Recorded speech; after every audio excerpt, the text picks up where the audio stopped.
Okay, welcome back, and I thought I would show old Copper Top all dressed up and ready for action. So this was a kit bash that I made, well, put together many years ago and then kind of abandoned because it was a little bit, substandard. The head that was on the body wasn't great, and I just couldn't find the right parts. I got all the rigging made from a guy in Mexico called Gustavo. It wasn't Fring. For anybody thinking it was the Poyos Hermanos guy, no, it was a guy called Gustavo Ponce, and they're really nice set. Done the webbing here and the leather stuff. I might show it in depth in a minute. I've got to take the jacket off and all that for that business, but I'm going to include this with the flocking videos, and you can see maybe the flock looks pretty damn good.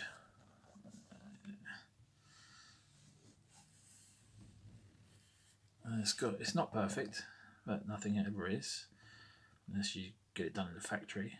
But let's stick it on rotating. This is a very fiddly thing to do one-handed. But I'll just zoom in and you can see it's got a really nice application, but he's got one bald spot there, which I can't believe I missed one spot with the glue. I think what's probably happened is there was some old flock there and I didn't remove it properly. And you can see there's still got that bloody bit where you can see the scalp coming through, but there's not a lot I can do really with the front anyway. I can touch up that bit at the back, but it come out really nice. And as you can see in this sort of light in here, it's not all sparkly and glowing. It looks pretty natural. It's a nice colour, this chestnut colour. He's thinning a little bit on top, but just if I can show you the rest of the figure. It hurries up and revolves. He's got these, I think they're Scorpion machine gun pistols. You see all the leather rigging there. I'll take them off the rotating thing for a second. Yeah, it's really nicely done. And the set, I think, with the coat was made by N2 Toys, as were the pants and the boots, which are a little bit too small. I have to get some better boots. And it comes with these couple of pistols in the N2 Toys set. And so this stuff here, the rigging's really nice. The glasses came with a head sculpt that was, I think it still is on eBay. Oh no, it's a slightly different head sculpt now. So these glasses are just solid metal. They're not really. I could put a little bit of varnish on the front to give them that reflective look. I think they're pretty good. I was going to replace them, but they serve their purpose. And I know Neo in the Matrix was not ginger, but I was trying to think of a name for this figure. I think I went through this in the last video, and I was going to name him a Scottish guy. See you, Jimmy, Ross Abbott character. Not that Ross Abbott was Scottish. He was just a dick.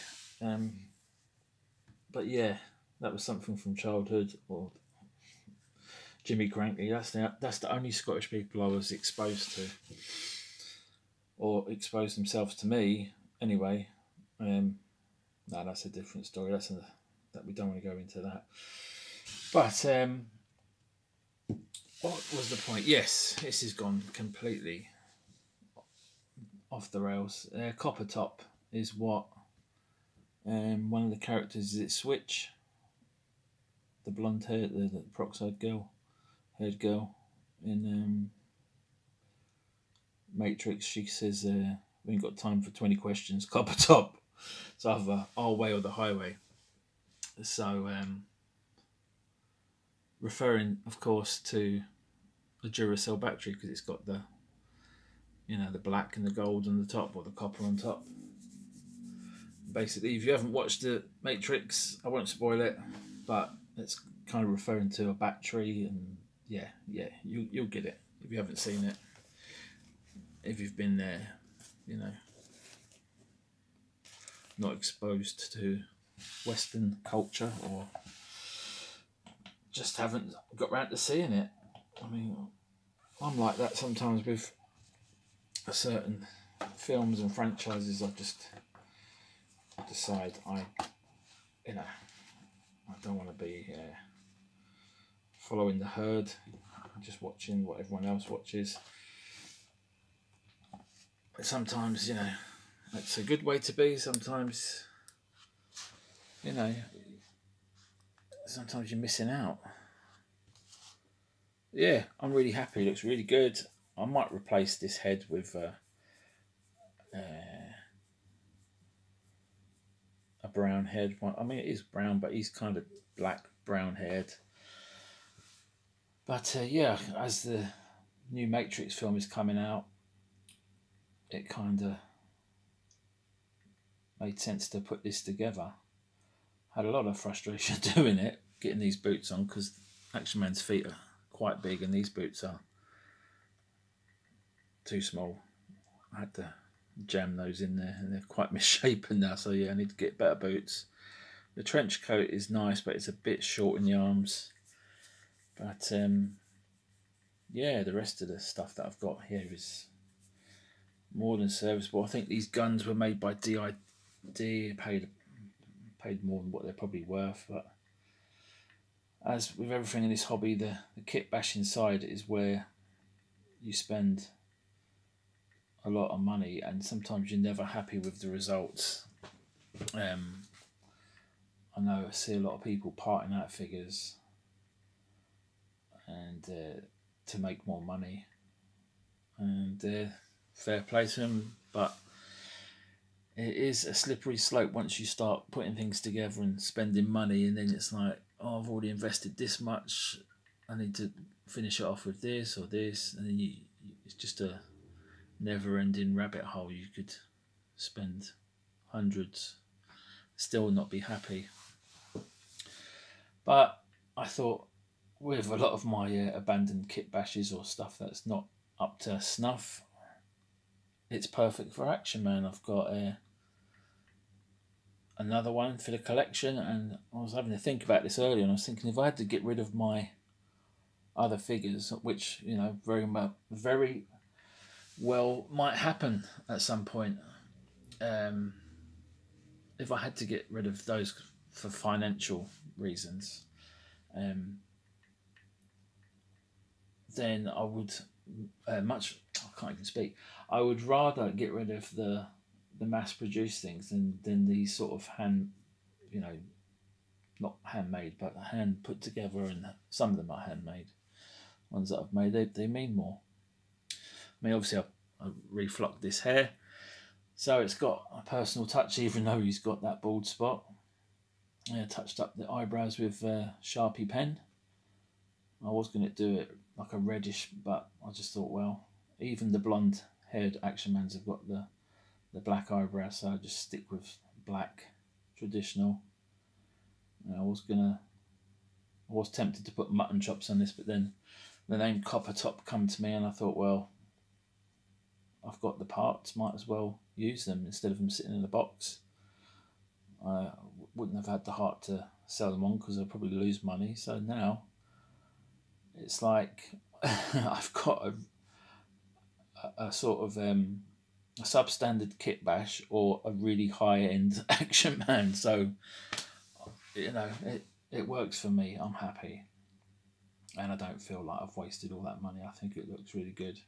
Tell me what you think. I'll just leave it there, and I'll stick this in the reflocking playlist, and I'll be doing many more and some little fun little projects, just messing about. But I've got some ideas. It's very, it's inspiring or whatever. It's just triggers little things in your head. You think, oh, I can do this now and I can do that. And yeah, that'll be coming soon. I've got loads of other stuff to share that I've just been a bit lazy and a bit, I don't know, not enthused about, but I do want to share them, and I will. So yeah, thanks for watching and listening to me being incoherent and talking a lot of nonsense, but I hope you like this, and give it a try yourself. And if you need any more help with making your own flocker or the procedure, it's very simple. It's not hard at all.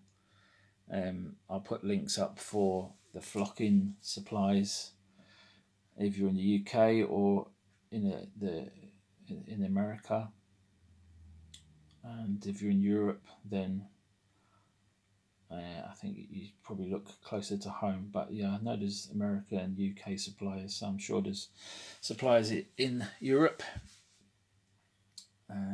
As with the Brexit business in the UK, it's a bloody nightmare trying to get things in. Import taxes and export taxes, yeah. They keep messing with things. It weren't broke, but now they've broken it now. They've made things a lot harder for, importing, exporting. But it'll all sort itself out. It always does. All right, take it easy. Thanks for watching. Bye-bye.